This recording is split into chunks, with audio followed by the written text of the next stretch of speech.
في ناس على طول حاسة بالجوع، مهما كلوا بيحسوا إن هم محتاجين ياكلوا تاني، ولو حاولوا يقللوا أكلهم بيلاقوا نفسهم مش قادرين يكملوا وبيجوعوا بسرعة جدا. لو ده حالك فالموضوع ده مش مجرد إرادة ضعيفة، في أسباب علمية ورا إحساسك الدائم بالجوع. النهاردة هنتكلم عن أخطر 5 أسباب بتخليكي على طول جعانة، وإزاي تحلي المشكلة دي للأبد علشان تتحكمي في شهيتك وتخلي جسمك يستجيب لهرمونات الشبع بشكل طبيعي.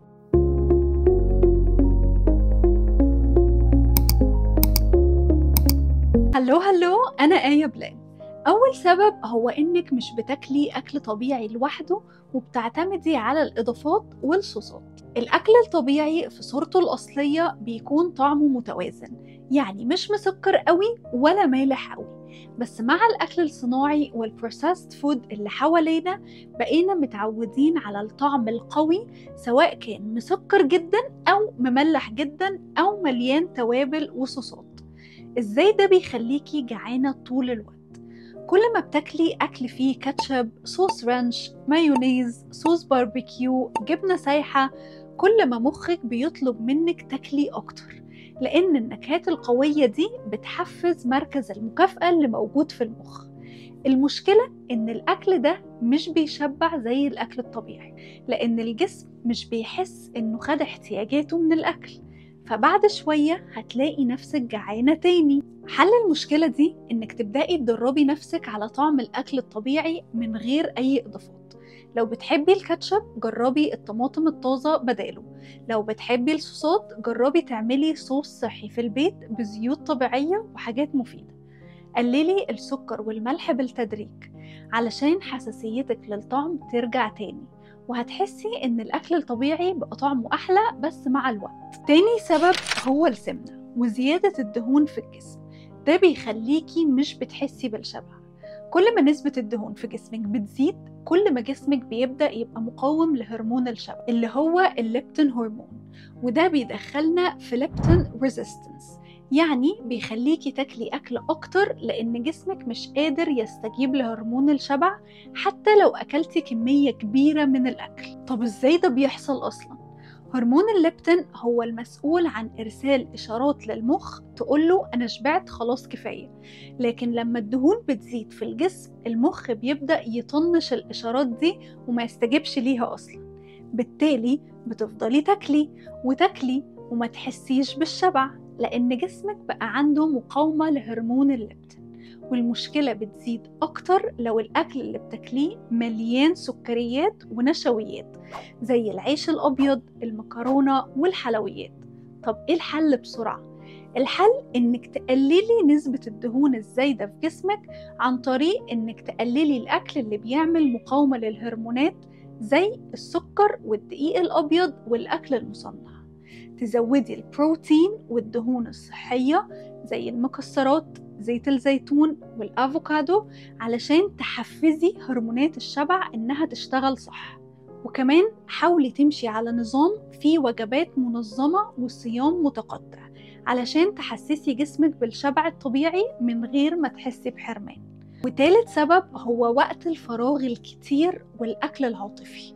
لو عندك وقت فراغ كبير وما شغلتيهوش بحاجة مفيدة، عقلك هيبدأ يدور على أي حاجة تسليه، وغالبا هتكون الأكل في الحالة دي مش جوع حقيقي خالص، هو طريقة بتملي بيها الفراغ أو وسيلة للهروب من المشاعر السلبية. وخليني أقولك إزاي ده بيخليكي دايما جعانة.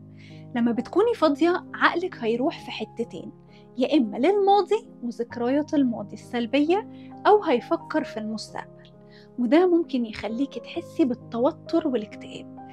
الحل السهل اللي مخك بيلاقيه هو الأكل، خصوصا الأكل اللي فيه سكريات ونشويات، لأن الاتنين دول بيحفزوا هرمونات السعادة بس لفترة قصيرة، لكن بعد ما تاكلي السكر بيعلى بسرعة وبعدها بيقل فجأة، فترجعي تحسي بالجوع تاني وتدخلي في دوامة مش هتخلص. الحل ايه بقى؟ أولا إنك تشغلي وقتك بحاجة مفيدة. لو عندك وقت فراغ استغليه في رياضة، هواية، شغل، تتعلمي حاجة جديدة، أي نشاط يخليكي مركزة ومبسوطة بعيدا عن الأكل.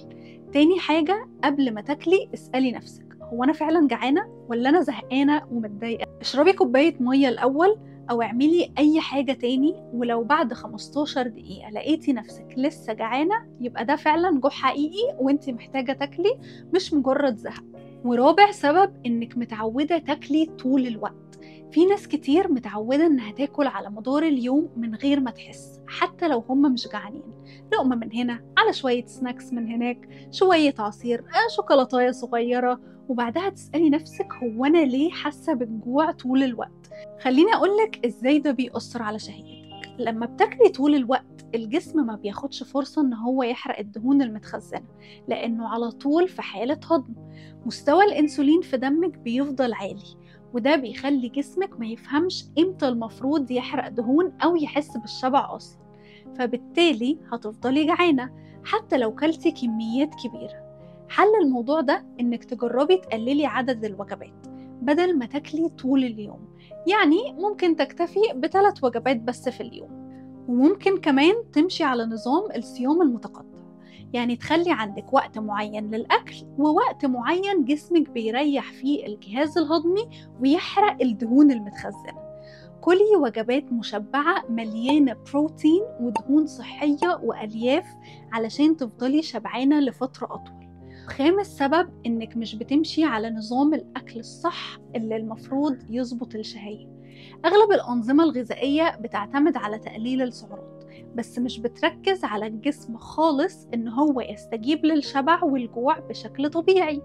في نظام أكل اسمه الباليو دايت، ده واحد من أحسن الأنظمة اللي بتساعد الجسم يستعيد التوازن الطبيعي بتاعه في الشهية، وعملت لكم فيديو كامل عن الباليو دايت، هسيب لكم اللينك بتاعه في الديسكريبشن تقدروا تشوفوه. جربي تضيفي الصيام المتقطع مع الباليو دايت وهتلاقي شهيتك اتحسنت جدا وبقيتي تحسي بالشبع بسهولة أكبر. لو بدأتي تطبقي الخطوات دي هتلاقي نفسك مش بس شهيتك اللي اتحسنت، ده كمان صحتك وطاقتك بقوا أحسن بكتير.